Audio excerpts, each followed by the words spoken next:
penyakit di bidang muskuloskeletal. Oleh sebab itu, teman-teman bisa menyimak materi ini, mana tahu nanti teman-teman bisa tertarik ke arah muskuloskeletal, sehingga nanti bisa menjadi salah satu delegasi yang mewakili di tingkat nasional. Mungkin kita lanjut aja ya ke pembahasan contoh materinya. Kak izin share screen. Waktunya berapa nih ya kira-kira?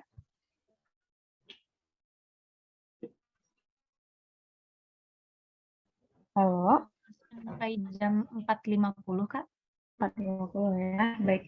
Nah, sebenarnya kalau kita bahas ya, nanti kalau ada pertanyaan di tengah-tengah jalan, silakan ya teman-teman, boleh diajukan langsung. Kita sebenarnya kalau untuk materi itu banyak banget ya. Kalau kakak boleh jujur, ini sebenarnya ada 280 slide. Tapi nggak mungkin kita kurang lebih 10 menit nggak mungkin kita bahas semuanya. Jadi kita best case saja, kita bahas beberapa soal yang mungkin terkait. Nanti kita coba jabarin gimana sih cara menjawab soal di bidang muskuloskeletal gitu ya. Intinya apa sebenarnya ya? Terus kakak. Sudah, Kak.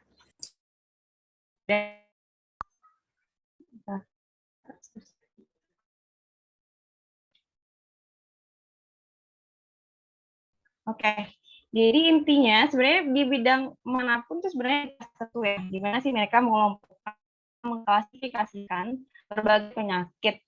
Nah, untuk muskuloskeletal tuh teman-teman bisa ingat kata stigma.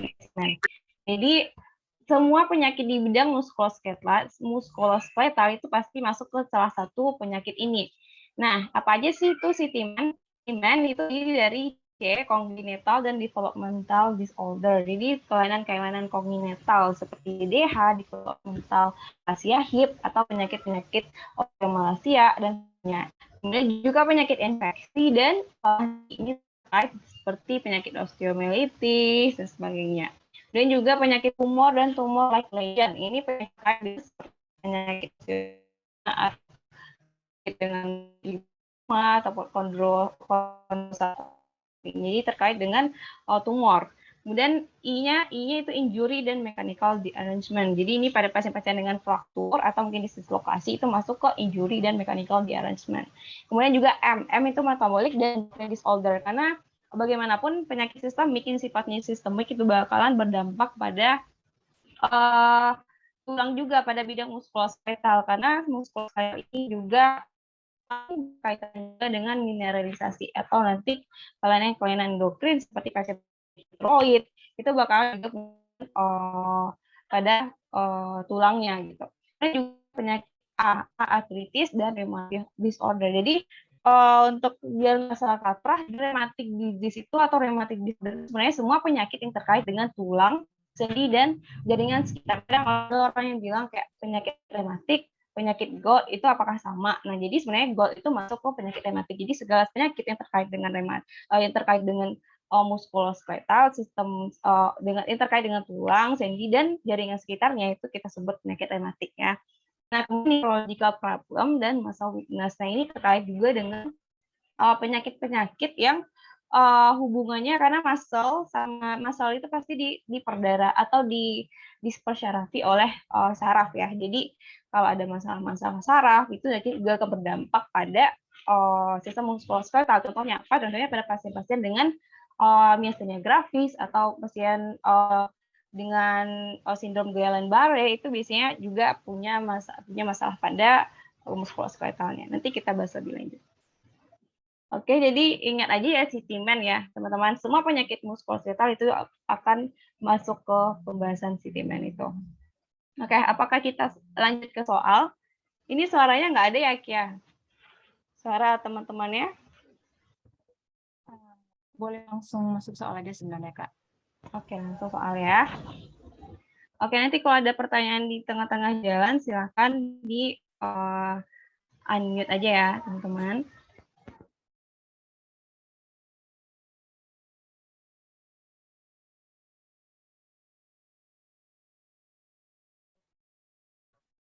Oke, kita lanjut ke soal yang pertama dulu. Jadi ada yang bisa bacain nggak? Atau kakak yang bacain? Jadi kakak bacain ya. Seorang wanita 50 tahun itu mengalami fraktur akibat penipisan tulang trabekula, kemudian kalsium dan fosfornya normal. Apakah diagnosis yang mungkin pada pasien ini? Ada yang pertama ada osteopetrosis, yang kedua osteogenesis imperfecta, yang ketiga osteomalacia, yang keempat osteoporosis, dan yang kelima hiperparatiroid. Kira-kira jawabannya apa? Mungkin boleh langsung diketik di kolom chat ya teman-teman, nanti kita bahas sama-sama. Oke, kita lihat. C, ada yang jawab C. Yang lain? Teman-teman?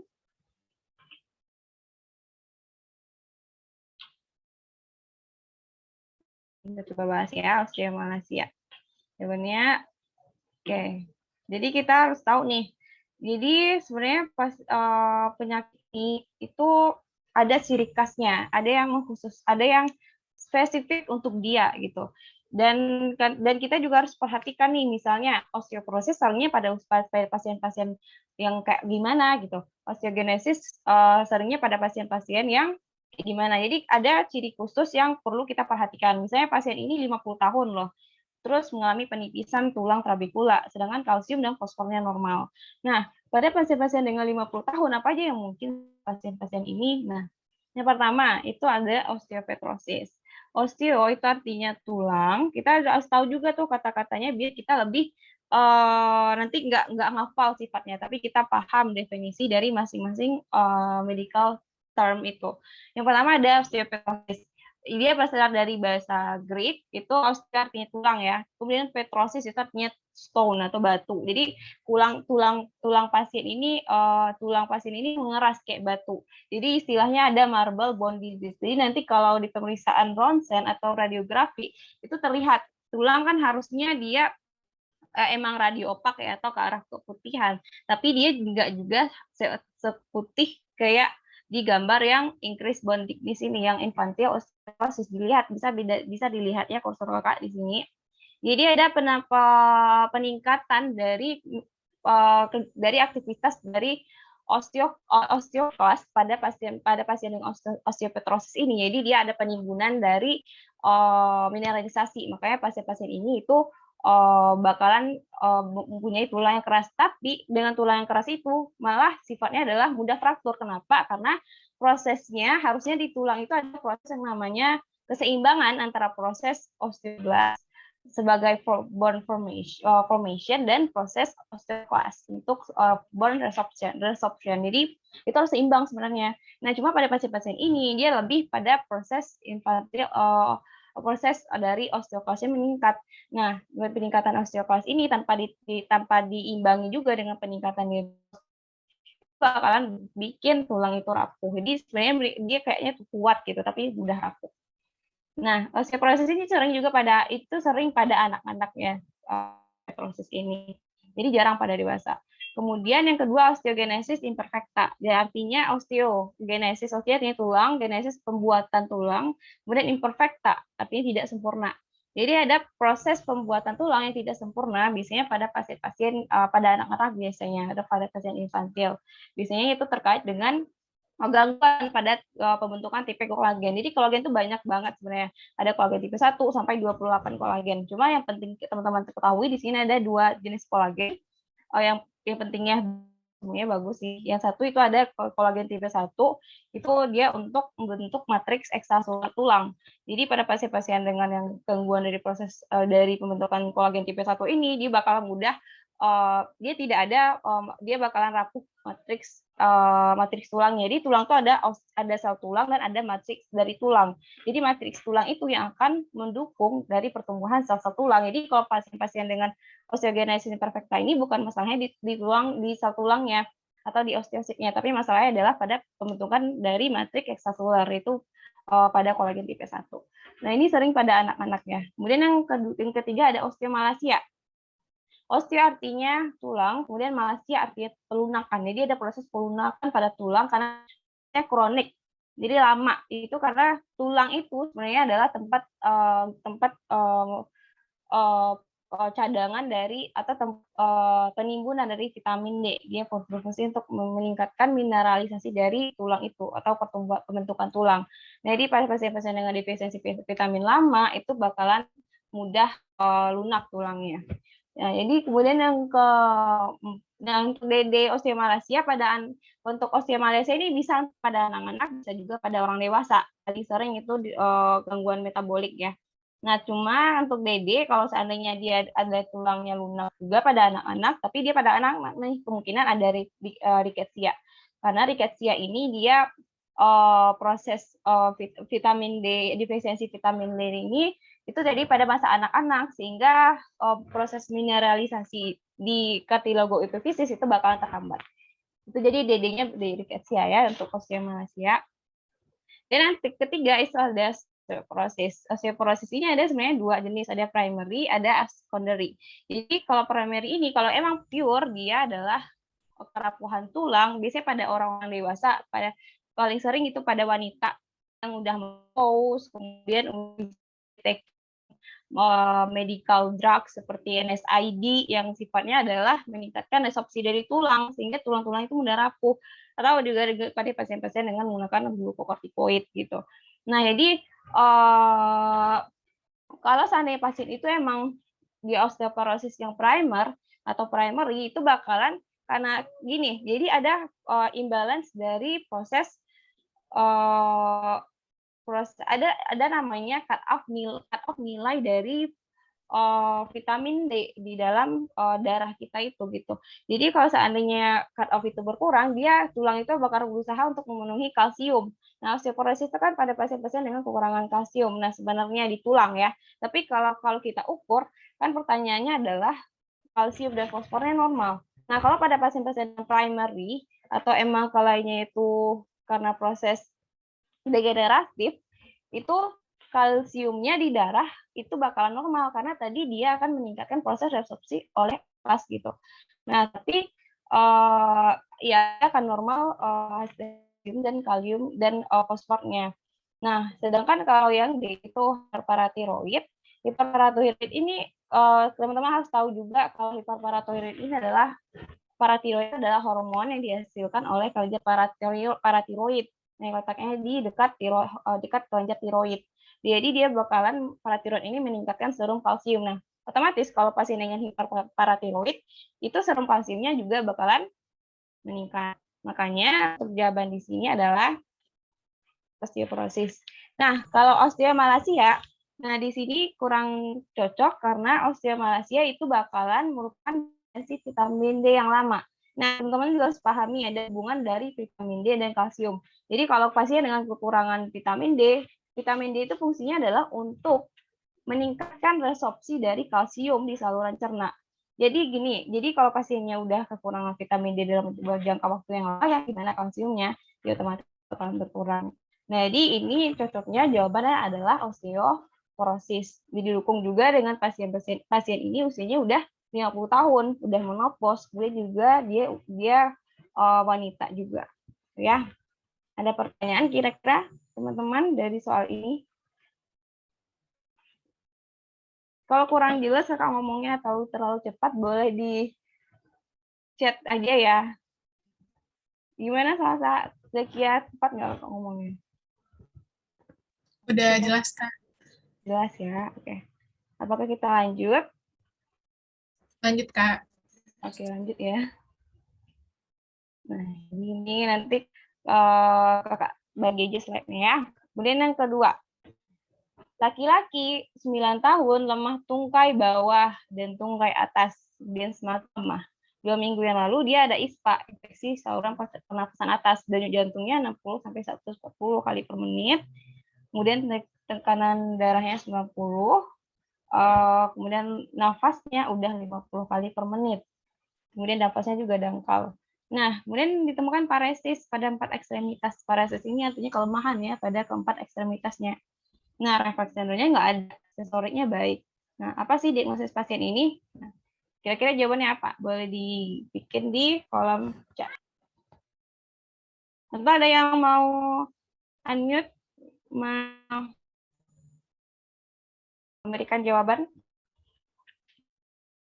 Oke, kita bahas ya satu-satu. Nah, jadi ada osteopoliomyelitis, myelitis transversa, encephalitis viral, myasthenia gravis, dan sindroma Guillain-Barré. Seperti yang kakak bilang, pasti salah satu penyakit ini itu pasti tergolong dari sitimen tadi, dan pasti ada ciri khas dari berbagai penyakit itu, dan itu yang harus kita pegang. Jadi kita nggak harus tahu, ya baiknya kita emang harus tahu sih, tapi kalau seandainya kita kayak lupa atau ragu, kita bisa tahu ciri khas dari pasien ini dari patogenesisnya atau bisa dari anatomi dari kelainan itu. Nah, misalnya nih poliomyelitis. Polio, pernah kan dengar kata polio? Jadi polio itu kan sebenarnya udah lama ya nggak ada di Indonesia. Maksudnya udah jarang ditemukan penyakit polio. Polio ini adalah penyakit infeksi pada saluran pernafasan atas. Nah, jadi pasien-pasien dengan polio ini dia bisa juga punya komplikasi. Polio ini bisa masuk sirkulasi, bisa masuk sampai ke medulla spinalis. Nah, kalau udah kena medulla spinalis, maka virus ini akan bereplikasi, kemudian menyebabkan peradangan, makanya nanti disebut dengan poliomyelitis, artinya peradangan pada medulla spinalis akibat virus polio. Nah, sifatnya biasanya akut. Nah, predileksinya pada kornu anterior medulla spinalis. Teman-teman juga harus ingat ya, untuk anatomi medulla spinalis itu kan ada gray matter, ada yang white matter. Nah, dia untuk yang gray matter itu atau yang di tengah ini dia beda dengan otak ya. Ini medulla spinalis tadi kelihatan kan ya kursor kakak? Kelihatan ya? Oke, jadi ada yang yang gray matter ini ada yang terbagi dua, ada yang kornu anterior di depan ya, ada yang kornu posterior. Nah, itu yang teman-teman harus ingat. Yang kornu anterior dia bukan pusat untuk motorik. Nah, sebaliknya kalau yang kornu posterior dia untuk sensorik. Nah, kalau seandainya pasien ini dia predileksi virusnya pada kornu anterior, berarti yang rusaknya yang apa? Apakah sensorik atau motorik atau dua-duanya?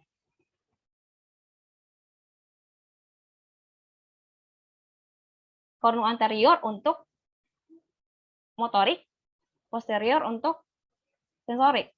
Sedangkan predileksi virus ini atau di mana dia menyebabkan inflamasi itu adalah di kornu anterior, medulla spinalis. Berarti kelainannya terletak pada motorik. Iya dong? Ya kan? Nah, jadi pada pasien ini itu dia kan yang terganggu cuma motorik, sedangkan sensoriknya berjalan baik. Misalnya pemisahan sensorik, teman-teman juga harus ingat. Pemisahan sensorik misalnya rasa raba, sensasi halus, sensasi kasar, panas, dingin gitu. Itu yang sensoris. Kalau motorik itu gerakannya, kemudian refleks tendon dan sebagainya. Nah, ini yang ciri khas untuk polio, dia bakalan mengalami kelumpuhan yang flaksid ya. Dia bakalan artinya di sini dia selain lumpuh, dia juga bakalan mengalami atrofi pada ototnya. Coba dilihat di gambar yang paling atas. Nah, pada pasien ini di kaki kanannya itu terlihat ya kelemahan otot dan disertai juga atrofi. Atrofi ini artinya ototnya itu bakalan mengecil ya karena sifatnya pasien poliomyelitis itu dia juga dia mengenai pusat motorik, jadi imobilisasi pada pasien ini. Biasanya pada polio ini biasanya sebelah aja atau unilateral atau asimetris, tapi bisa juga bilateral. Nah, kemudian yang myelitis transversa. Nah, untuk definisi kita harus tahu definisi itu apa. Myelitis, myelin itu artinya saraf ya pada medulla spinalis, kemudian tis peradangan, transversa. Pernah ya belajar anatomi, transversa artinya kayak dia membagi, transversa artinya kayak gini, lihat tunjuk ini ya, transversa, dia lurus dari kiri ke kanan. Nah, kayak gitu juga pola penyakit dari myelitis transversa ini. Dia bakalan menyerang mulai dari bagian ujung ke ujung. Nah, kalau seandainya dia mengenai white matter, kemudian dia juga mengenai gray matter. Nah, otomatis nanti manifestasi klinisnya apa? Nah, jadi dia bisa juga manifestasi klinisnya adalah bisa mengenai dua-duanya, bisa mengenai motorik, bisa mengenai sensorik juga. Karena nanti tergantung kalau seandainya bagian ini atau yang lurus ini kan ada yang gray matter, ada yang white matter, ya kan ya. Nah, Jadi yang dua pusat ini bisa terkena. Nah, jadi tapi kalau seandainya tidak sampai ke daerah white matter itu sensorisnya tidak apa-apa biasanya. Nah, jadi sifatnya biasanya juga asimetris, kemudian refleks tendonnya itu bisa turun atau meningkat. Nah, tergantung pada area kena. Jadi mielitis transversa ini sifatnya sebenarnya tergantung seberapa luas kenanya tuh dari ujung ke ujung, apakah setengah aja atau dua-duanya gitu ya. Nah, kemudian ensefalitis viral. Ensefalitis artinya ensefal, artinya otak, litis peradangan oleh virus.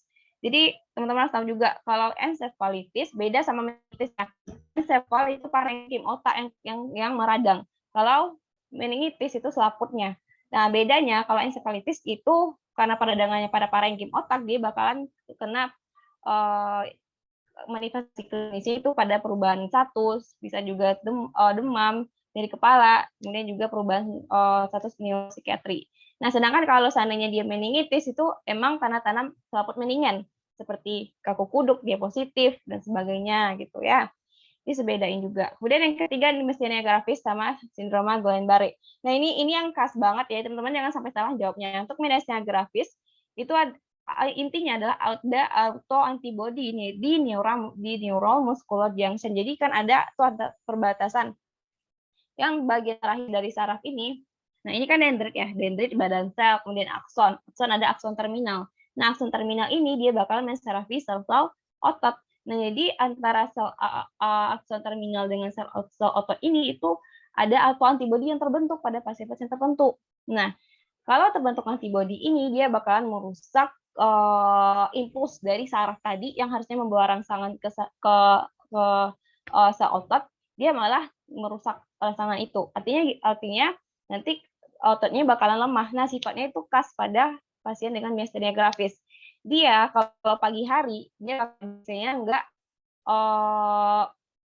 nggak berasa, tapi kalau nggak berasa lemahnya gitu. Tapi kalau dia udah sore karena udah mulai banyak aktivitas itu bakalan mulai terasa lemahnya karena tadi penurunan dari antaran impuls tadi ya.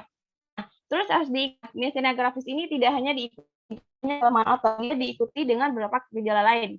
Misalnya gejala-gejala dengan ekstraokular muscle atau otot-otot ekstraokular. Misalnya dia diplopia atau ptosis. Misalnya gini, dia pagi hari mungkin biasa aja matanya biasa aja, mungkin udah siang hari matanya mulai turun tuh, kelopak matanya turun sebelah. Nah, itu khas banget pada myasthenia gravis. Kemudian kelemahan ototnya biasanya itu proksimalnya lebih lemah dibandingkan dengan yang distal. Proksimalnya lebih kena dibandingkan distal karena seperti yang kita tahu penghantaran impuls itu kan dari aksial ya, dari medula spinalis sampai ke distal. Otomatis kalau pasiennya itu kerusakannya emang penghantaran impuls, dia bakalan yang otot yang terkena itu adalah lebih yang ke arah proksimalnya lebih terkena dibandingkan dengan arah distal. Nah, kemudian kalau sindrom Guillain-Barré, ingat aja, kalau sindrom Guillain-Barré itu biasanya terkait infeksi, post-infeksi. Bisa dari, ini masih teori ya, bisa dari jejunal Campylobacter karena infeksi gastrointestinal infeksi, bisa juga pada respirasi. Nah, sifatnya harus diingat, sindrom Guillain-Barré dia simetris. Dan pattern-nya atau ciri khasnya adalah stock and glove. Stock and glove, kalau teman-teman ingat nih, kalau masang kaos kaki atau kaos tangan, itu kan dari bawah ke atas kan ya. Kayak gitu juga dengan sindrom Guillain-Barré. Dia kelemahannya itu mulai dari distal ke proksimal, kebalikan dari myasthenia gravis. Oke. Nah, jadi jawabannya apa? Jawabannya adalah poliomyelitis. Nah, jadi kata kunci di sini, pasiennya udah 2 minggu ISPA sebelumnya. 2 minggu ISPA ya, infeksi saluran nafas akut. Kemudian ada paresis pada 4 ekstremitas. Kemudian refleks tendonnya udah negatif, sensoriknya baik. Nah, ini diagnosis poliomyelitis. Kenapa nggak myelitis transversa? Karena myelitis transversa ini biasanya paling banyak dia sifatnya adalah unilateral atau dia hanya mengenai satu bagian kelemahan ototnya aja bagian. Kenapa nggak ensefalitis viral? Nggak ada tanda-tanda infeksi pada otak kan? Nggak ada penurunan kesadaran, nggak ada kepala pusing dan sebagainya. Kemudian kenapa nggak myasthenia gravis? Nggak ada tanda-tanda myasthenia gravis di sini. Tidak ada ptosis, tidak ada kelemahan otot yang sifatnya adalah proksimal lebih terkena dibandingkan dengan distal. Kemudian kita sindrom Guillain-Barré jelas ya, karena sindrom Guillain-Barré sifatnya adalah paresis, sifatnya adalah stop and go. Oke ya, bisa bisa dipahami kira-kira teman-teman. Oke, lanjut. Nah sebenarnya kalau muskuloskeletal ini kita udah terkelompok-kelompok gitu ya teman-teman. Ingat aja spesimen itu bakalan mudah kita mengelompokkan penyakit-penyakit ini masuk kemana gitu. Makanya pilih aja muskuloskeletal ya. Oke, nomor 3 ini. Tadi yang pertama kita udah bahas tentang apa tadi namanya? Yang pertama kita bahas tadi tentang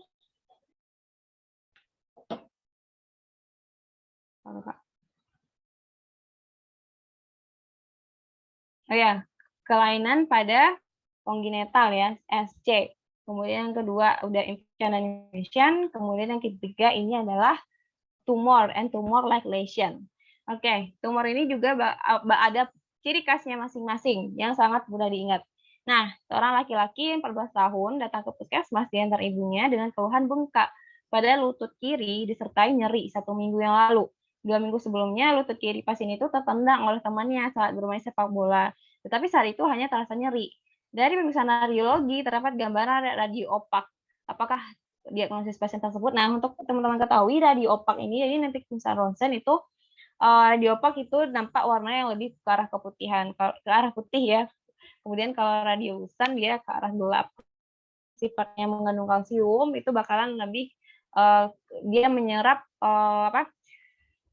Dia menyerap sinar itu. Jadi dia warnanya lebih opak.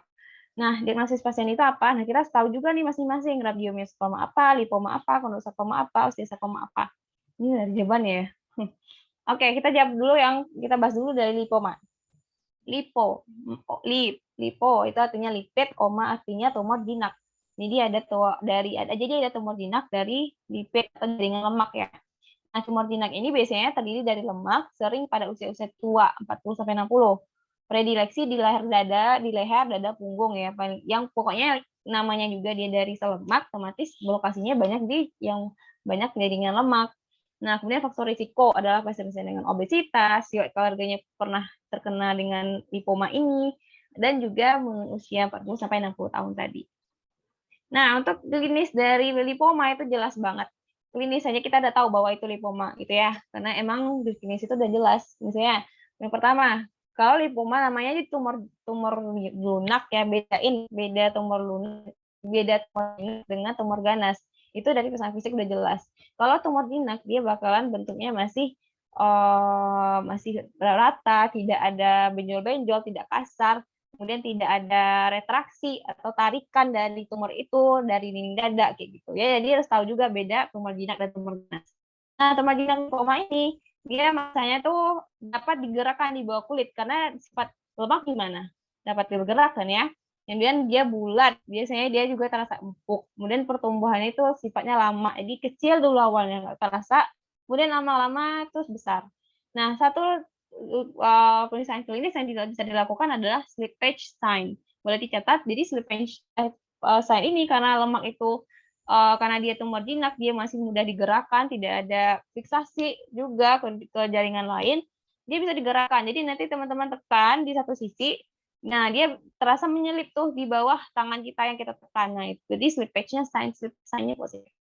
Itu kelas pada lipoma. Nah, pemeriksaan penunjangnya harus kita butuhkan untuk menegakkan diagnosis pastinya yaitu tentu biopsi jarum halus atau FNDL. Nah, untuk tata laksana sebenarnya kalau saat ini sebenarnya konservatif ya. Memang kalau tergantung pasiennya, kalau dia mau indikasi kosmetika ya udah boleh dibedah, nanti baru boleh dibedah. Tapi kalau seandainya nggak ada keluhan atau masih nggak ada keluhan itu nggak di tata laksana, bisa di konservatif aja.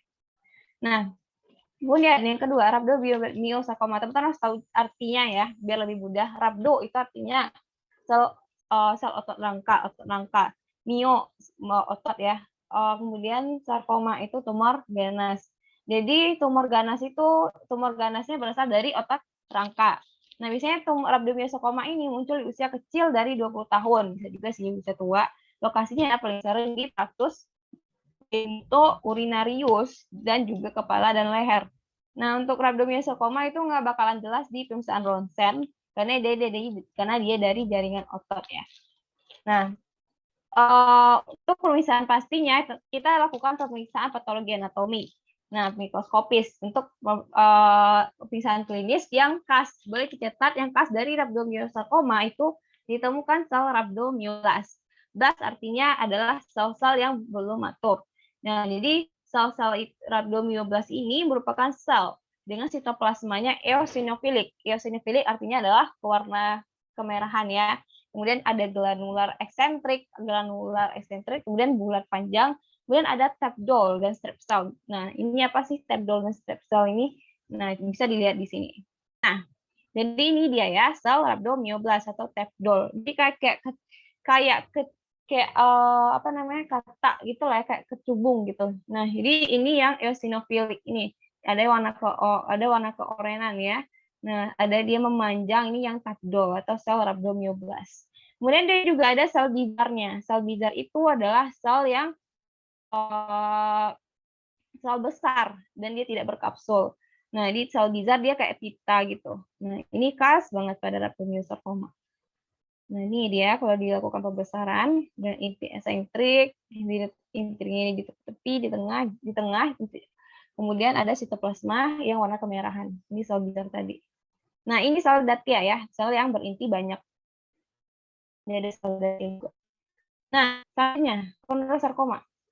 Nah, yang khas pada kondrosarkoma itu adalah, kalau kondro harus tahu juga artinya. Kondro adalah tulang rawan, sarkoma adalah tumor ganasnya dari tulang rawan. Jadi, kalau gambaran osteosarkoma itu adalah gambaran warnanya jelas lebih terang karena dia dari tulang kompak ya, tulang kompak atau tulang sejati. Kalau kondrosarkoma dari tulang di tulang kartilago. Jadi nanti yang khas dari gambaran kondrosarkoma itu boleh catat juga Mount Eaton appearance. Jadi ada kayak ini di sini kelihatan ya tanda panah ini. Nah, di sini nih tumornya nih. Jadi kayak Mount Eaton appearance ini kayak apa ya, kayak bolong-bolong dia gitu loh, kayak bolong-bolong tulang ini dinya. Terus yang terakhir, leiomioma ya. Yang terakhir leiomioma, ingat aja namanya leiomioma. Leiomioma. Lei itu artinya otot halus, mioma, leiomioma artinya otot halus, oma artinya tumor jinak. Jadi ada tumor jinak yang asalnya dari otot halus, dari otot polos, otot halus. Jadi, otot polos ya, otot polos ini paling sering, leiomioma ini sering pada perempuan karena dia biasanya dia muncul pada myometrium uteri. Jadi ada tumor pada mioma uterinya. Oke, jadi jawabannya adalah radio opak adalah osteosarkoma. Jawabannya adalah osteosarkoma. Karena yang paling jelas untuk osteosarkoma ini dia bakalan nampak radio opak atau lebih putih, darah putih. Nah, nanti juga ada segitiga Fortman, itu juga untuk osteosarkoma ya. Atau juga bisa ada preosteal reaction, nah itu untuk khas juga untuk osteosarkoma. Pokoknya dia lebih arah putihnya gitu ya. Harus diingat ya masing-masing perbedaannya. Oke, next ya. Masih mau lanjut kan teman-teman? Masih, oke. Baru 4 kita bahas. Dari 30 lah. Nah, seorang pasien itu 30 tahun mengeluh sudah 2 bulan ruam kemerahan pada kedua pipinya. Nah, terutama saat terkena sudah juga mengeluh demam disertai nyeri dan bengkak tangan kaki. Nah, pemeriksaan laboratorium apa yang akan Anda lakukan? Nah, ini sebenarnya mungkin udah terpapar juga di tahun 1. Mohon dong, teman-teman, jawabannya apa? Kira-kira. C. Oke, sip. Yang lain? Clue-nya, pasien ini kemungkinan besar SLE ya. C, sip. Ada lagi jawaban lain? Oke, kita keep C ya. Oke, ini kemungkinan ke arah SLE. Tapi kita harus juga mikirin kemungkinan lain dulu. Nah, intinya kalau pasien dengan SLE itu pasiennya itu menyerang usia yang produktif. Bahkan kemarin ya Kak ketemu banyak banget pasien SLE ya, usianya masih 20-an gitu. Dan keluhan awalnya adalah lemah, lesu gitu. Kemudian demam sebulan. Nah, ternyata pasiennya diperiksa pemeriksaan penunjangnya positif. Nah, jadi pasien-pasien yang usia muda, kemudian ada keluhan dia lemah, lesu, nggak tahu penyebabnya apa gitu, nggak ada hipertensi, nggak ada DM, kemudian dia demamnya nggak berhenti-berhenti. Nah, pikirkan SLE, karena SLE paling banyak banget penyakit autoimun paling banyak banget di kita di Indonesia. Nah, kemudian itu yang khas untuk SLE, sebenarnya nggak semua pasien dengan SLE bakalan ada keluhan seperti ini, yaitu sudah 2 bulan terdapat ruam kemerahan pada pipi ya. Jadi ada butterfly rash ya, kemerahan di pipi kayak kupu-kupu, dan terutama bakalan meningkat warnanya kalau terkena sinar matahari. Kemudian mulut, nyeri, bengkak pada pergelangan kaki. Nah, pemeriksaan apa yang akan Anda lakukan? Nah, pada pasien-pasien SLE itu yang perlu kita lakukan adalah pemeriksaan antibodinya, karena kalau dari patogenesis itu ada autoantibodi pada pasien dengan SLE yang menyerang sistemik atau organ-organ tubuh. Nah, untuk ini kita bisa singkatkan satu-satu. Jawabannya C, antinuklear antibody, betul sekali. Jadi untuk pemeriksaan awal boleh kita lakukan antinuklear antibody. Jadi pada pasien ini ada antibody yang ada autoantibody dari nuklear selnya yang menyerang sel-sel di seluruh tubuh. Sifatnya adalah sistemik. Ini juga sistemik lupus erythematosus. Nah, cuma ketika ada pertanyaan pemeriksaan apa yang paling gold standar itu DNA ya kalau pada pasien DSE. Pada pasien SLE. Jadi nanti kalau seandainya ada gold standar, pemeriksaan penunjangnya adalah DNA karena itu lebih spesifik untuk SLE, karena antinuklear antibody juga bisa ditemukan pada pasien dengan rheumatic arthritis, bisa juga dengan autoimun lain gitu. Nah, untuk rheumatoid factor biasanya itu pada pasien-pasien dengan rheumatoid arthritis ya. Kemudian juga C, yang E itu reaktif protein. Biasanya kalau C reaktif protein ini kan ditemukan kalau adanya terjadi inflamasi pada tubuh kita, itu bisa didapatkan adanya peningkatan si reaktif protein. Nah, cuma inflamasi di tubuh ini banyak nanti, makanya si reaktif protein nggak sensitif atau nggak spesifik untuk SLE. Untuk pemeriksaan faktor C1 itu pemeriksaan faktor yang B itu pemeriksaan faktor C1 itu merupakan pemeriksaan komplement. Biasanya untuk kalau pasien-pasien SLE itu bakal meningkat antibodinya, cuma kalau komplemennya itu bakalan menurun, cuma nggak sering dilakukan untuk pemeriksaan di labor untuk komplemen ini ya yang B. Untuk sel lupus ya nggak ada sih sebenarnya sel lupus ya. Oke, next. Jawabannya adalah C ya. Oke, sip. Yang nomor 5 kita lanjut.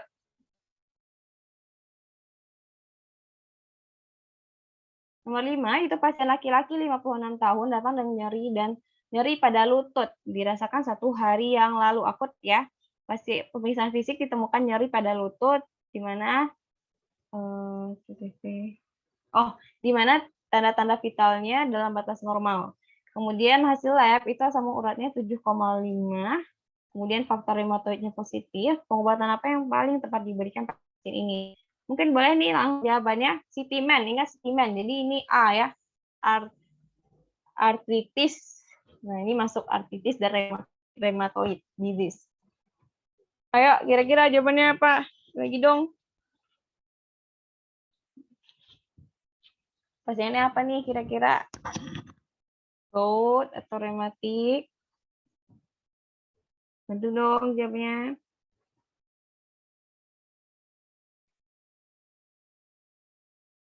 C. Ini tadi ya? C. Oke. C ya, natrium diklorofenak. Oke, gini. Kita harus bedakan nih, penyakit rheumatik itu banyak sekali.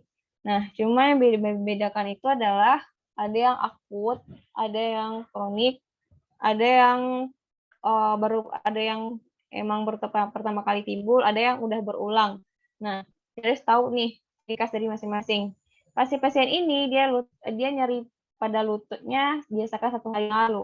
Nah, pada lutut. Nah, kenapa Kakak merahin pada lutut? Karena pada artritis ini dia biasanya ada tuh predileksinya. Misalnya pasien dengan OA, biasanya MTP yang kena. Jarang MDIP ya. Kalau pasien rheumatoid arthritis biasanya mengenai sendi-sendi yang lebih besar. Nah, kalau gout biasanya di MTP1 biasanya atau di metatarsal falang 1 ya di kaki biasanya pada pasien-pasien itu. Jadi kita harus tahu tuh predileksinya di mana. Kemudian di sini harusnya soalnya kurang ya. Dia nyeri lututnya apakah dua-duanya atau 1 aja gitu ya. Harusnya harusnya dikeluarkan karena biasanya itu bisa kita bedakan tuh kalau karena pada pasien-pasien dengan rematik artritis itu pasti biasanya bilateral atau dua-duanya kena simetris ya istilahnya. Tapi kalau pasien dengan gout, OA, osteoartritis, pasien-pasien apa lagi artritis septik biasanya juga unilateral ya atau asimetris. Jadi kita harus tahu juga itu apakah mengenai 1 lutut atau dua-duanya. Nah, terus di sini dia baru merasakan 1 hari yang lalu. Jadi ini udah akut ya. Jadi ini akut. Kejadiannya akut. Kemudian harusnya pemeriksaan fisik di sini juga dilakukan pemeriksaan ya. Apakah ada tanda-tanda inflamasi apakah ada tanda-tanda inflamasi akut pada bagian lutut itu atau enggak. Karena gini teman-teman, harus dibedain tuh pada OA dia kan penyakit degeneratif. Biasanya nggak ada tuh tanda-tanda inflamasinya. Nah, sedangkan pada pasien-pasien dengan gout, pasien dengan RA, itu jelas banget itu bakalan ada tanda-tanda inflamasi. Apa aja tuh tanda-tanda inflamasi? Ada rumor, rubor, kalor, apa lagi?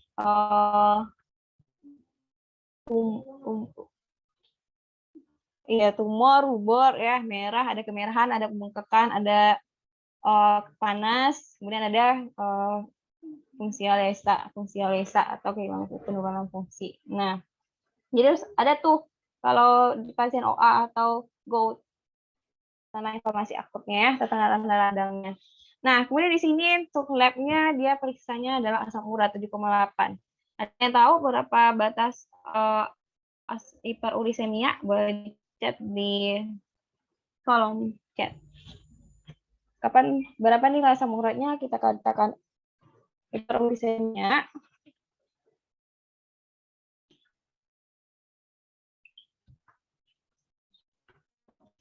Ada yang bisa bantu Kakak nggak? Oke, jadi kalau pasien itu kalau udah lewat dari 6, itu boleh kita katakan pasiennya ada hiperurisemia. Cuma harus bedain juga, ada yang hiperurisemia, ada yang artritis gout. Nah, nggak semua pasien dengan hiperurisemia itu bakalan punya penyakit artritis gout. Nah, tapi pada pasien-pasien dengan artritis gout, itu faktor risiko terbesarnya itu salah satunya adalah hiperurisemia, gitu ya prinsipnya. Ya, jadi di sini pasiennya udah punya kadar asam urat yang lumayan tinggi, 7,8. Jadi udah tergolong hiperurisemia. Cuma di sini ada faktor rheumatoid yang positif. Nah, apakah kecurigaan kita ke arah gout atau ke arah faktor rheumatoid atau ke arah RA?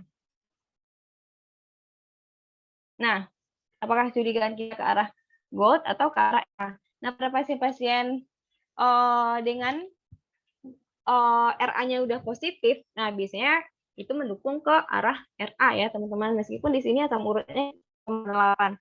Karena kita harus tahu juga apakah nanti ini hanya sekedar hiperurisemia atau pasiennya udah pernah sebelumnya kena gout. Nah, itu makanya untuk soal ini Kakak bilang kurang lengkap ya, kurang lengkap mulai dari dia keluhannya kurang, kemudian statistiknya kurang ya. Jadi kayak kita anggap aja pasiennya RA ya, karena faktor rheumatoidnya udah positif. Nah, jadi kalau seandainya ada nih kata-kata di mana pasiennya udah pernah asam urat sebelumnya atau punya artritis gout, mungkin kita arahin ke asam urat dan A gitu ya. Nah, jadi dia untuk faktor ini untuk RA, pemisahan RA antibody ya. Jadi pengobatan yang lebih tepat pada pasien-pasien dengan faktor dengan RA dari kita kasih apa? Golongan NSAID ya. Golongan NSAID itu apa di sini? Yang mana di sini?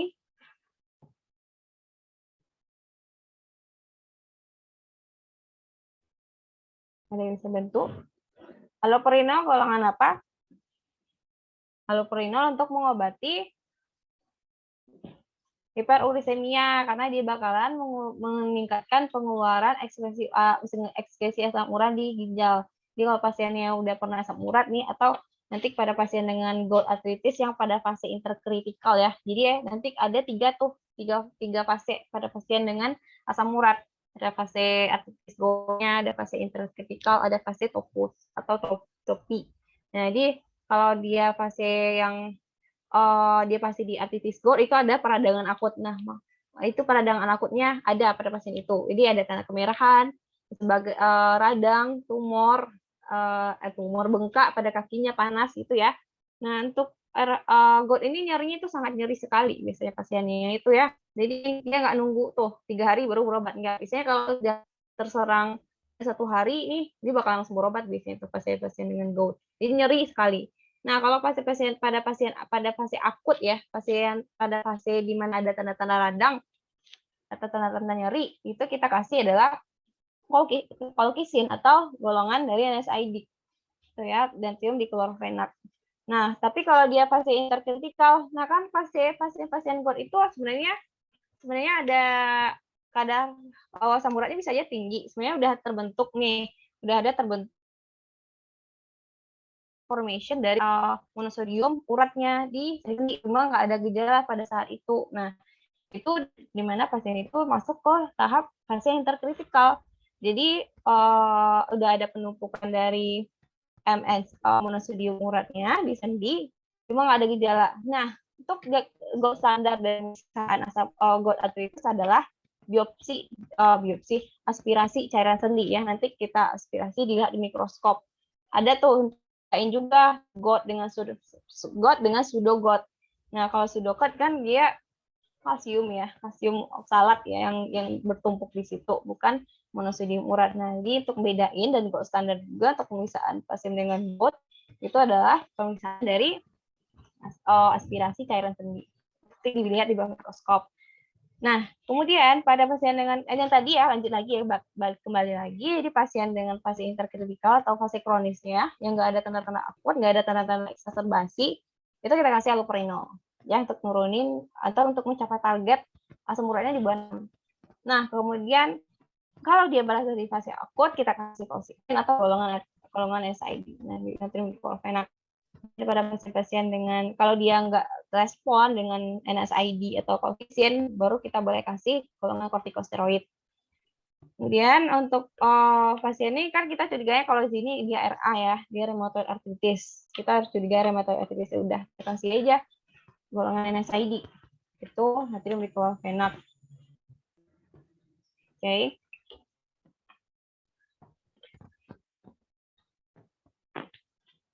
Kenapa nggak ibuprofen? Karena ibuprofen juga kan NSAID tapi dia efektif. Nah, kita nanti juga bisa dibaca teman-teman, ada tingkatan nih NSAID, ada tingkatan yang mana dia emang lebih dapat mengurangi nyerinya lebih besar, yang mana gitu. Paracetamol aja sebenarnya udah dapat mengurangi rasa nyeri kan, cuma nggak sebesar dari ibuprofen maupun natrium diclorphenac. Jadi ada tingkatannya, nanti dibaca lebih lanjut ya. Habis waktu bahas ini. Next ya. Apakah kira-kira ada pertanyaan di sini?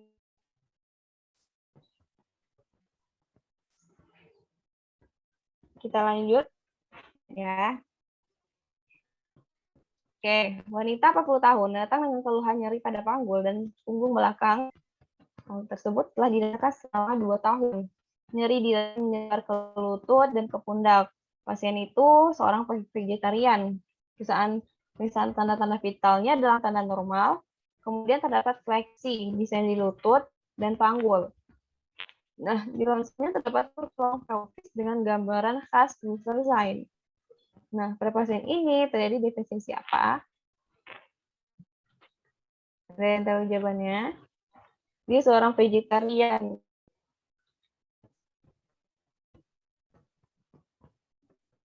Oke, lanjut ya. E ya, jawabannya vitamin D. Oke, harus diingat ya, para pasien dengan vegetarian itu yang sedang konsumsi daging atau yang tinggi yang tinggi daging ya.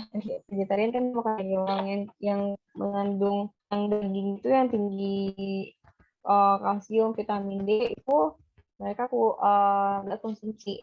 Nah, jadi kan kalau vitamin D, kalsium biasanya kalau kalsium di susu atau di kacang-kacangan ya. Kalau vitamin D sebenarnya kan juga banyak tuh di makan-makanan dari protein hewani ya. Nah, ini khas ya kalau pasiennya datang 40 tahun, kemudian udah tanda-tanda nyeri pada punggung belakang, nah kita curiganya udah menopause, kita curiganya pasiennya udah osteoporosis ya. Nah, jadi Luther sign ini khas pada pasien dengan defisiensi vitamin D. Oke, betul ya si Muhammad Totlan.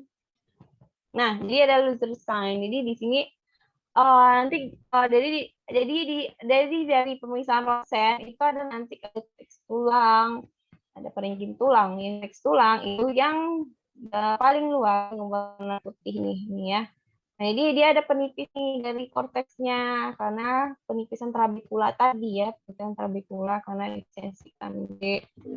Nah, di sini ada juga Luther zone. Jadi Luther zone ini ada kayak daerah yang sebenarnya Luther artinya nggak nampak ya, ada yang menang gitu loh. Karena nggak jelas lagi nih mana yang peringkim, mana yang korteks gitu. Karena udah tipis korteksnya gitu ya. Baik sejarah ya. Nah, ini lagi. Ini masih terkait dengan reumatoid. Penyakit reumatoid atau radang pada sendi ya, pada tulang. Nomor 7, laki-laki 48 tahun, dia mengalami nyeri punggung sejak 2 tahun lalu. Tidak ada deformitas, kemudian bridging spur, dan gambaran bambu spine. Apa diagnosisnya? Kira ada yang bisa jawab? Yuk. Brainstorming aja dulu, nggak apa-apa deh. Kita diskusi.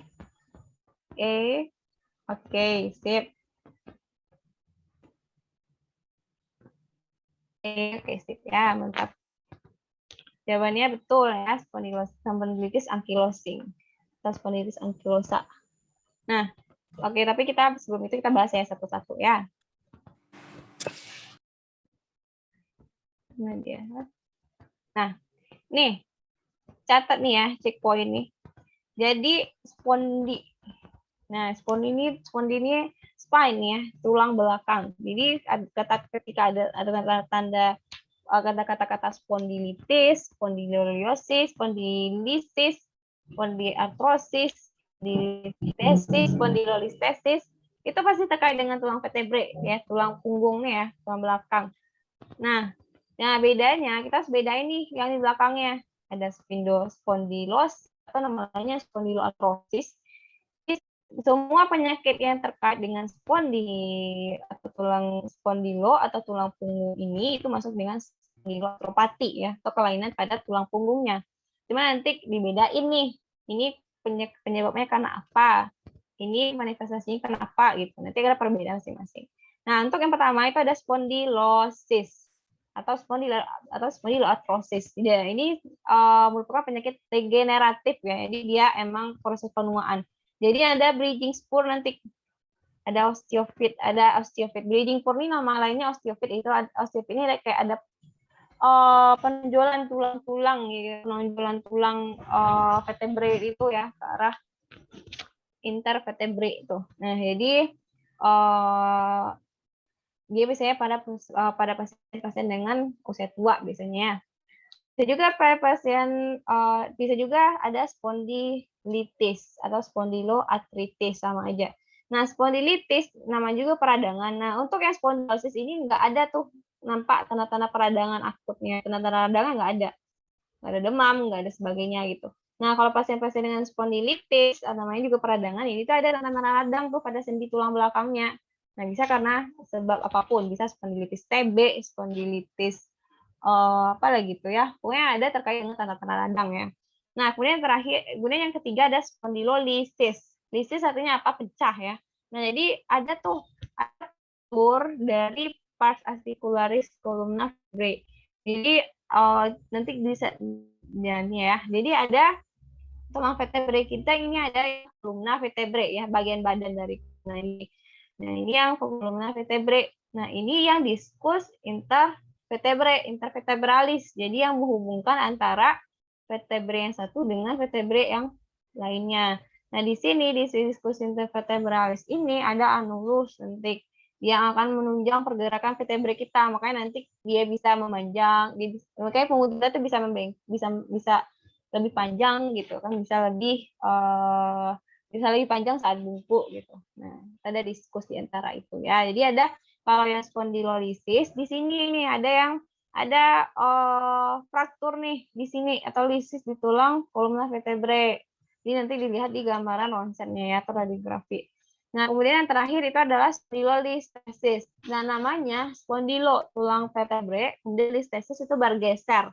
Jadi ada pergeseran tuh tulang vertebrae-nya ke anterior terhadap segmen di bawah.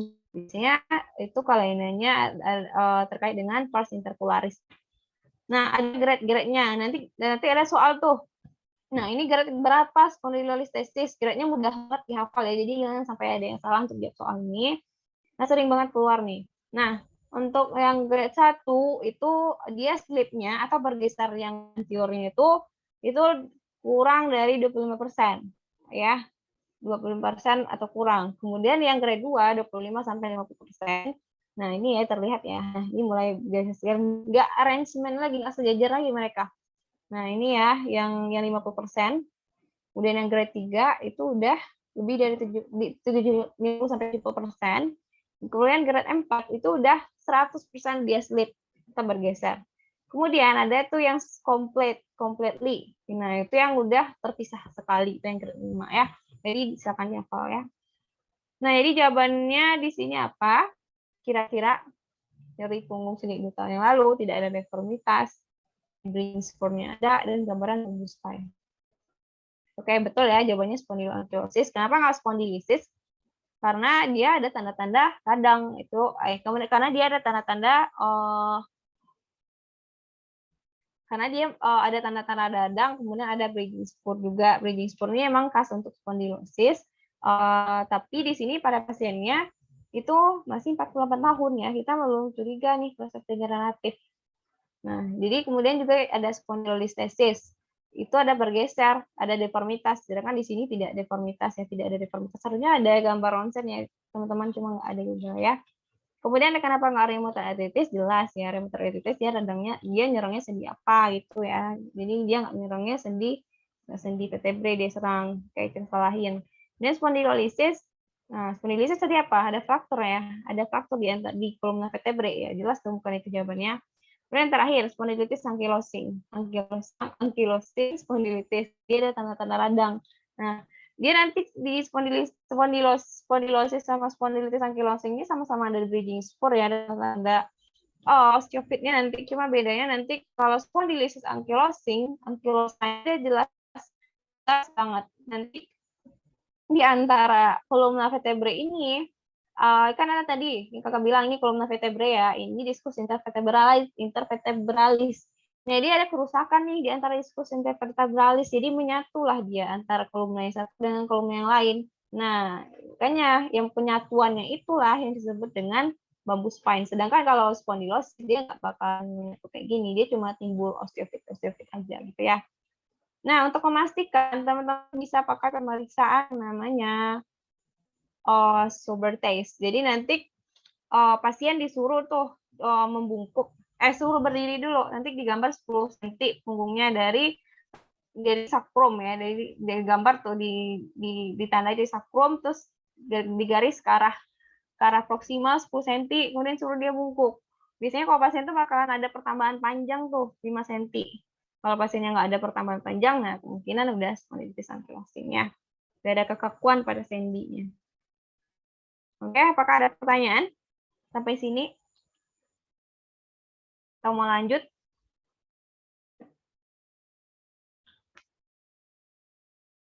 Nggak ada yang jawab nih, kakak kayak ngomong sendiri. Dong. Gimana, mau lanjut?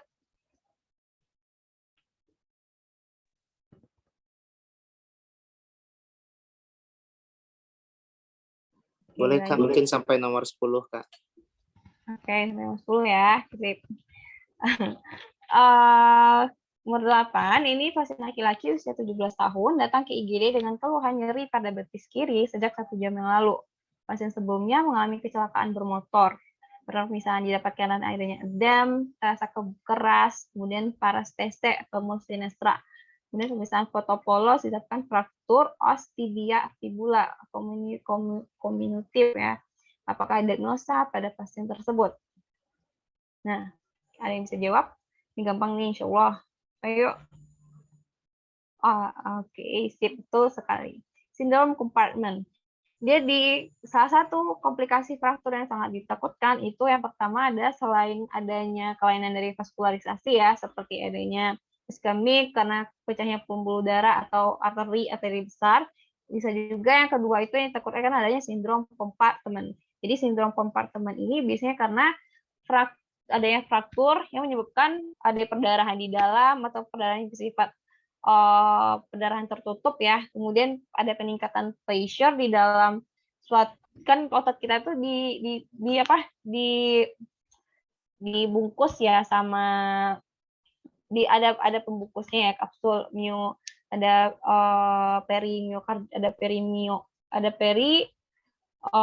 ada kapsul yang membungkus masing-masing otot itu masing-masing ototnya. Jadi ada peningkatan pressure di dalam. Nah, makanya nanti dengan peningkatan pressure itu akan menyebabkan peningkatan tekanan di dalam itu gitu. Makanya nanti timbullah gejala-gejala seperti ini. Mana deh? Ini khas ya untuk sindrom kompartemen. Ada ingat aja 5P. Ada pain, nyeri sekali, kemudian ada pushless, kemudian atau pushless ini dia tidak teraba lagi, kemudian ada pallor, udah pucat pasiennya karena penurunan aliran darah tadi karena tekanan yang kuat tadi ya dari bagian yang melapisi otot ini. Nah, kemudian juga ada parestesi yang nggak berasa lagi. Kemudian ada paralisis, itu kelemahan ototnya. Jadi ingat aja 5P pada pasien-pasien yang ada sebelumnya mengalami faktor. Itu tanda tahap awalnya ya, itu ada kompartemen sindrom. Jadi dia akut ya. Jadi kalau dia udah lama nih nyarinya, udah beberapa hari, nggak mungkin lagi lah ya kompartemen sindrom. Nah, tata laksana kompartemen sindrom itu adalah dengan fasiotomi sebenarnya. Jadi nanti kita lakukan saya tuh bagian dari bagian dari fasia dari otot itu. Nah ya, yang membungkus otot itu fasianya ya. Otot kita tuh punya fasia masing-masing. Nah, dipotonglah bagian fasianya. Jadi nanti tekanan di dalam interfasia otot itu bakalan berkurang sehingga nanti gejala 5P itu bakalan nggak ada lagi. Jadi pasiennya udah ada sudah ada pushnya lagi gitu ya. Jadi ini merupakan emergensi ya di bidang muskuloskeletal. Nah, bahkan juga selain dari faktor pemasangan bidet yang terlalu ketat itu juga bisa menyebabkan terjadi sindrom kompartemen. Jadi harus hati-hati juga, jadi harus dinilai gitu ya. Oke, jawabannya udah betul ya, sindrom kompartemen. Oke, kita lanjut. Soal nomor 9. Nah, seorang wanita 29 tahun mengeluh jari-jari kedua tangan terasa kaku disertai dengan nyeri terutama di pagi hari. Rasa nyerinya berkurang saat beraktivitas. Kemudian pada pemeriksaan fisik didapatkan artritis. Kok gini? Didapatkan artritis, maksudnya didapatkan peradangan pada sendi-sendi. Metatarsofalangeal dan interfalangeal proksimal kedua tangan ya, kedua tangan ingat. Kemudian mana di antara berikut ini merupakan diagnosis yang paling mungkin? Ayo, coba jawab dulu apa? B. Yang lain? Ayo dong, yang lain. Gak apa-apa, salah. Yang penting jawab. Yang masukkan yang lain nggak? Ayo, Dede. B ya, rheumatoid. Kita coba lihat ya. Oke, masih B. Oke. Nah, kakak bilang tadi, itu enaknya kalau teman-teman ikut musculoskeletal kit. Nggak seribet kayak, seribet kayak metabolic disease yang irritable disease di gastro ya, di gastro atau di infection disease ya, karena kita harus hafal beberapa hal yang mungkin nggak khas gitu. Nah, tapi di sini di muskuloskeletal itu bakalan ada suatu hal yang sangat khas pada pasien itu. Misalnya pasien yang saya telah bilang tadi ya, ada bertervalitas, ada kelemahan, usianya usia produktif, sebagainya. Nah, kalau di sini dia pasiennya 29 tahun nih ya, 29 tahun ya, belum tua ya. Dia kedua jarinya terasa kaku nih di pagi hari. Ingat ya, untuk bedain artritis sama OA itu dari bisa di kekakuan pada pagi hari. Nanti bisa dilihat di klasifikasi atau scoring yang termasuk RA. Nanti ada scoring American Rheumatoid Arthritis Score gitu ya, bisa lihat nanti ya. Nah, jadi pada pasien dengan rheumatoid arthritis itu dia juga pasien dengan RA atau OA atau osteoartritis itu pada pagi hari dia sama-sama kaku. Cuma bedanya kalau di rheumatoid arthritis dia kakunya lebih dari 20 menit. Tapi kalau OA dia nyerinya kurang dari 20 menit. Itu ya yang pertama. Terus kalau dia digerakin. Nah, kalau OA kan dia karena emang udah penurunan fungsinya, maksudnya degenerasi ya. Kalau dia digerakin makin sakit. Tapi sebaliknya dengan RA kalau dia digerakin dia malah berkurang sakitnya. Nah, sip gitu ya, diingat ya. Kemudian kakak bilang tadi, kalau dia OA, jadi proses degenerasi nggak ada tanda-tanda radang tuh pada sendinya. Nah, di sini gimana? Dia ada tanda-tanda radang kan? Ya, nggak mungkin dong OA. Nah, terus kita juga nggak boleh tuh langsung ngilangin gout arthritis atau reaktif arthritis. Nah, ingat ya, kalau gout arthritis, dia biasanya ada keluhan ini sebelumnya, atau pada pasien itu, biasanya kalau gout dia hanya mengenai satu tangan dan pada biasanya itu di metalotarsopalangeal, di kaki ya. Jarang, di tangan juga ada, tapi jarang biasanya kalau gout. Jadi dia harus tahu predileksinya juga gimana. Terus kalau reaktif artritis, nah kalau namanya reaktif artritis itu sedang pada sendi, tapi udah mengenai, maksudnya dia udah terjadi proses sistemik. Jadi pasiennya udah ada demam, udah ada nyeri sendi gitu. Pasti udah ada manifestasi sistemiknya kalau reaktif artritis. Tapi biasanya reaktif artritis ini sifatnya juga unilateral. Jadi ini udah mendukung ke arah RA ya. Oke, next. Terakhir mungkin ya. Oke. Nah, ini tadi kita udah bahas. Ada nggak satu orang ini yang terakhir, ada yang mau coba jawab atau membacakan? Kakak ingin tahu nih. Ini udah di kita rangkum nih. Udah nggak? Oke, udah kakak bacain ya. Seorang wanita berusia 58 tahun, itu EMT-nya 23 kilo per milimeter kuadrat. Normal ya, daripada kedua sendi lutut, kemudian terutama saat jalan. Jari-jari tangan kanan dan kirinya juga dirasakan kaku dan nyeri berlangsung sekitar 15-30 menit di pagi hari. Tulisan sendi tampak nodul nih pada DIP dan suara berderka sendi lutut yang digerakkan. Kadar asam uratnya 8. Diagnosis yang paling mungkin adalah, ya ada yang bisa bantu jawab?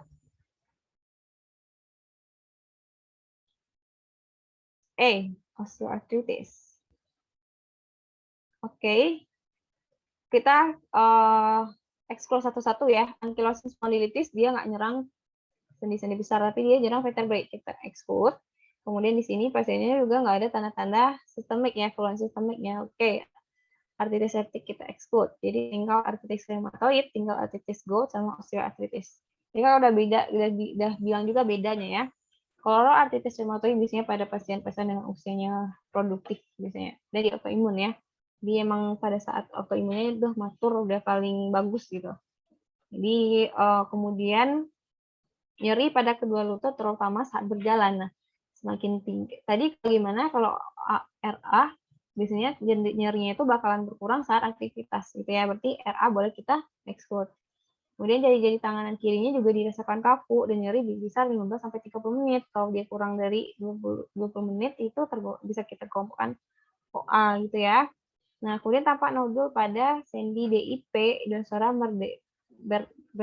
berderka per deka pada sendi lutut saat digerakkan. Nah, jadi nih pada pasien dengan OA yang udah lama ya udah ada komplikasi pada bagian tangannya itu udah lama nih pasiennya dengan osteoartritis itu bakal nanti ada deformitas tuh pada sendi-sendi tangannya dan ada nanti namanya Habersen itu pada ada kayak dark gitu jari-jari tangannya. Nah, kemudian kadar asam uratnya 8. Diagnosis yang paling mungkin apa? Asam uratnya tinggi. Kemudian apakah jadi tinggal artritis Gout sama osteoartritis. Nah, kita mikirnya ke arah mana nih?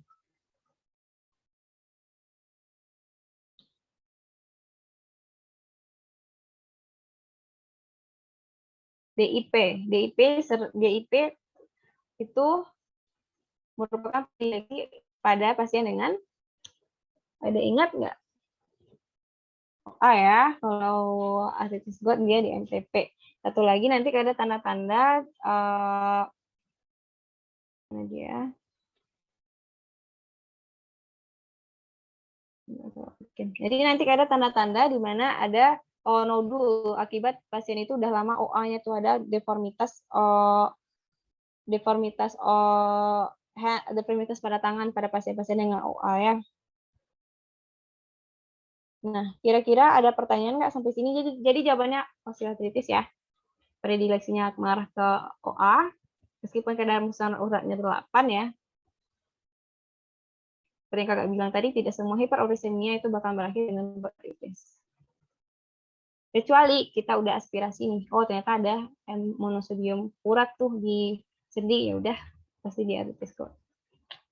Tapi kita dari klinis, anamnesis, pemeriksaan fisik, dan juga pemeriksaan penunjang. Oke, apakah kira-kira ada yang tanyakan nggak dari 10 materi kita? Sebenarnya ada 20 materi lagi ya, tapi kayaknya udah setengah 6.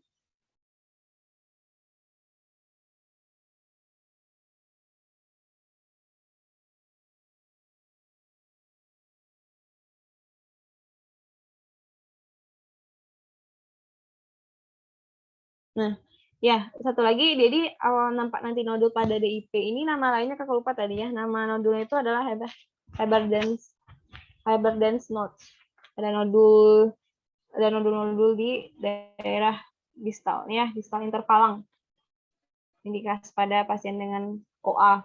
Pada pasien dengan RA juga ada tuh deformitasnya, tapi beda namanya, nggak nodul, tapi namanya itu Swan-Neck deformity. Jadi kayak Swan-Neck ya, kayak apa namanya, kayak leher si garpu gitu ya, kayak gini. Nanti bisa dilihat di gambarnya ya, lupa dimasukinnya. Oke, kira-kira kita cukupkan lagi mana? Kembali ke panitia mungkin. Oke, Salsa. Kembalikan ke panitia ya. Terima kasih. Baik, terima kasih Kak Ami atas pemaparan dan pembahasan soalnya. Mungkin kita beri waktu, apakah ada teman-teman yang ingin bertanya sekiranya mengenai materi tadi?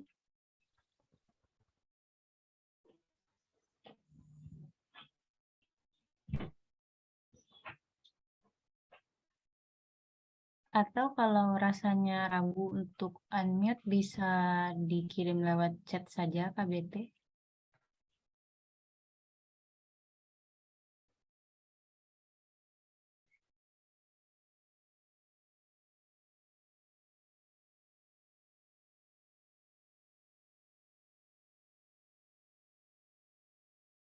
Jika tidak, mungkin bisa ditanyakan di lain waktu.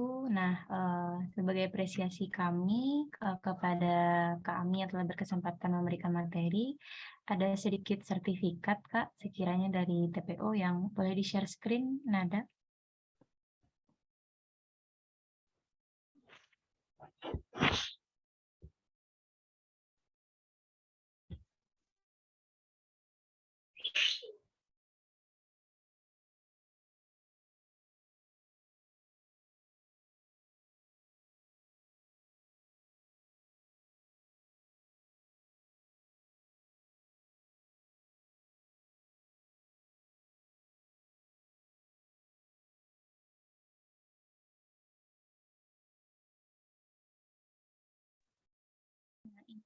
ada sertifikat Kak Ami karena telah bersedia menjadi pemateri SO pada hari ini. Terima kasih banyak. Baik, mungkin kita bisa sesi dokumentasi dulu, Nada bersama dengan sertifikatnya.